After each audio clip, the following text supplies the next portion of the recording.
У тебя 2 патрона. Врагу нужно 5. А за углом это герметичная стальная банка, тонущая в ледяной бездне. Клаустрофобия, настоящая олдскул и хтонь, с которой ты категорически не хочешь встречаться. Добро пожаловать в Сушильню. Разбираемся, почему Heavy Metal Death Can — это лучший хоррор месяца. Мы приходим в себя в лазарете. Вокруг кромешная тьма. Только тусклый аварийный свет выхватывает из мрака ржавые переборки. Главное питание отключено. Тишина такая, что давит на уши. Выбравшись в коридор, мы ловим первый мощный диссонанс. На дворе, на секундочку, февраль 1978 года. Альтернативная реальность, где Скандинавия объединила сверхдержаву ФСС. И мы находимся на борту HMS Дом Херен, гигантской исследовательской субмарины, похороненной где-то на дне Норвежского моря. Здесь нет привычных готических замков или заброшенных особняков. Гротескное столкновение шведского быта 70-х и холодной, бездушной индустриальной мясорубки. Продвигаясь по отсекам в поисках ответов, мы встречаем их. И поначалу кажется: «О, ну понятно, обычный зомби». Ты вскидываешь пистолет, всаживаешь пулю в грудь, вторую, третью, а тварь даже не дергается. Она не отшатывается. И тут игра дает первый пинок под жопу. Знакомимся, битумноиды. Местный экипаж, который захватила слякоть. Доисторический мыслящий углеводород, который норвежцы случайно откопали, когда слишком глубоко бурили скважину. Эта черная дрянь полностью заменила им кровь. У них больше нет нервной системы. Они просто мясные марионетки, накачанные нефтью под высоким давлением, которые блюют токсичным сероводородом. Всаживать в них свинец все равно, что стрелять в матрас. И вот тут хоррор меняет тональность. Игра дает понять: ты здесь не охотник. У тебя в кармане складная саперная лопатка класс, 3 патрона и вагон отчаяния. Ты бьешь этой лопаткой твари по лицу только ради того, чтобы она на секунду застанилась. А ты мог, задыхаясь, протиснуться мимо нее в узком коридоре подлодки. И все это под фиксированными углами камеры, которые намеренно прячут от тебя угрозу за поворотом. Это прям идеальная симуляция клаустрофобии. Тебя буквально заперли в стальной кишке, а со всех сторон наваливают новые туловища. Давайте немного откатимся назад. Тут важная ремарка: игрушка новая, поэтому тотального разбора сюжета не будет. Мы пройдемся по истории, и я немного раскрою лор этой вселенной, которую, к слову, разработчики-шведы очень глубоко проработали.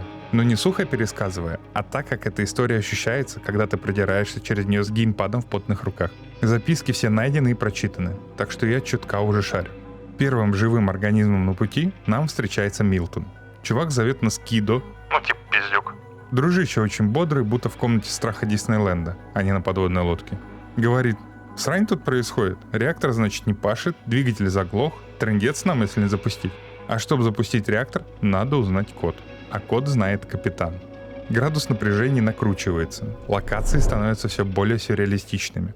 Мы встречаем капитана Олафа, прожженного нигилиста, который, кажется, вообще плевать хотел на происходящее. Сидит в своей каюте, заливает шары и орет «Скол!». Вообще игра прям старается тебе приготовить Джилл-сэндвич и покормить мемами. И тут, знаете, я с этого так угорел, что не могу сюда это не вставить. Наш старый капитан давно ужратый в сани, ебалом на штурвал и, сука, крепко спит. На берегу сказал, что у него сосали 3000 чертей, Нептун и рыбаки. Ну, кто понял, тот понял. А если хотите услышать полную версию оригинал, то я выложу ее в наш телеграм-канал. А то, боюсь, YouTube не оценит по авторским правам. Ладно, возвращаемся к старому алкашу. Он дает нам шкатулку, но ключик, говорит, от нее похерил где-то. А в шкатулке, ну, не яйцо, но коды к радиосигналу. Нахера? А вот система на корабле так хитро устроена, что реактор закрыт на кодовый замок, а код меняется каждый день. Чтобы узнать, какая сегодня комбинация, нужен ключ-шифр к кодовому сигналу азбуки Морзе. А сам сигнал играет на определенной частоте в радиорубке. И вот я сейчас покажу, как решается эта загадка. Не-не-не, не выключай. Тебе это не поможет, потому что код реально меняется каждый день. События игры привязаны к сегодняшней дате и времени. Итак, код есть, начинаем погружение, и чем глубже мы погружаемся в тайны лодки, тем громче становится саундтрек.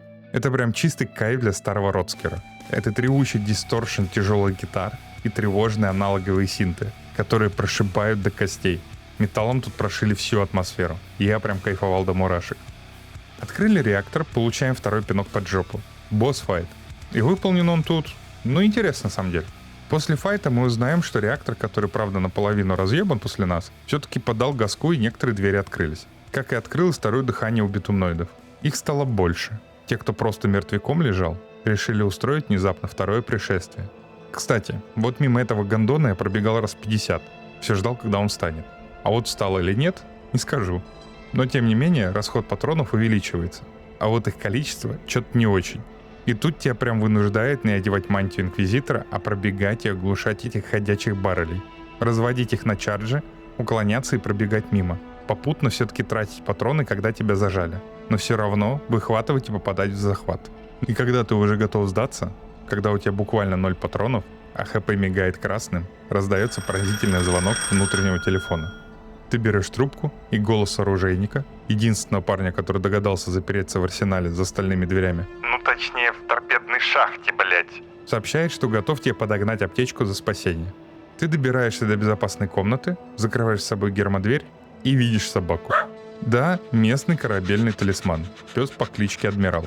Ты стоишь посреди кровавого мрака, снаружи в переборку долбятся нефтяные мутанты, а ты просто садишься на корточки и гладишь собаку. Ну, естественно, как не погладить эту мелоху. То погладил бы, с тебя лайк. Этот контраст вызывает такой экзистенциальный дискомфорт, что хочется истерически рассмеяться. Ладно, кидываемся с Ньюсом и погнали дальше. Да-да, с Ньюсом. Это тут выступает в роли аптечки. Заебись? Но этот сюрный морок передышки длится недолго. Сюжет снова выталкивает нас из зоны комфорта в затопленные отсеки. Реальность на лодке начинает мутировать вместе с экипажем. Нам нужно добраться до сердца субмарины, чтобы понять, можно ли вообще остановить слякоть. Или мы все станем топливом для этого доисторического бога. Запуск двигателя — это прям инженерный труд. Надо прочитать мануал и получить ачивку РТФМ. Уважаемо. Собрать нужные части и дальше выжить. На тебя валит такое количество нечисти, что каждый сэкономленный патрон тебе тут ой как пригодится. Так что стараемся не попасться на обед этой мечте Газпрома. И запускаем двигатель. Ура! Можно всплывать. А хер там. Корабельный доктор говорит, что если мы всплывем, всем на поверхности хана. А в лаборатории хранится самое первое добытое вещество. И вот она что-то покурила и сделала открытие. Это альфа и омега битумноидов. Спали нахер эту пробирку, и все сразу вымрут. Ну, наверное. Ну, давайте пойдем в лабу и добудем эту пробирку. А затем спалим ее нахер, выплывем наружу. Хэппи-энд. Но не все так просто. Конечно же, на корабле импостер. Итак, кого вы выкинули в космос? Ну, воду же подлодка не имеет шизов. Вроде бы. Барабанная дробь? Ну, Милтона, конечно же. Я лично бы за то, что он меня пиздюком называл. Ну и, дескать, целью существования лодки, конечно же, была эта альфа и омега. Потому что она самопроизводит нефть. Раз-два, Милтон, сюрприз-сюрприз, мутирует, превращается в финального босса. И я этого гондона валил, наверное, сейчас, пока не понял его паттерны. Добавьте к этому, что в игре нет чекпоинтов, сохранение ограничено наличием аудиокассеты в инвентаре. А вот последняя кассета у меня закончилась еще до похода в лабораторию. Пришлось откатываться, сохраняться перед самым босс-файтом и изучать паттерны. Ух, забористо, хардкорненько. Отправив этого золотоискателя на фарш, мы наконец-то можем всплывать. Ведь все позади или нет?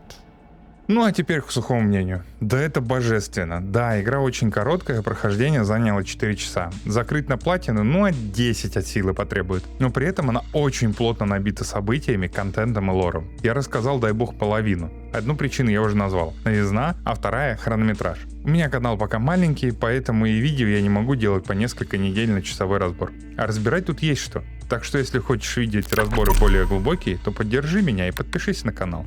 Ну и вайбы. Они охуенны. Шведы-разработчики прям очень четко понимали формулу и добавили секретный ингредиент – любовь и душу. Игра тебя веселит своими мемасами. Игра дает тебе очень бодрую смесь атмосферы изоляции и безысходности. Экономика бедноты тут работает на полную катушку. Ты всегда ограничен в ресурсах. Тебе часто выгоднее пробежать мимо зомбей, чем с ними сражаться. У тебя нет имбы в виде какого-нибудь ножа. Ты чувствуешь свою слабость перед толпами противников. Даже один может создавать проблемы. Когда их 3, это уже прям гамовером пахнет. Левел-дизайн подлодки на высшем уровне. Загадки на месте.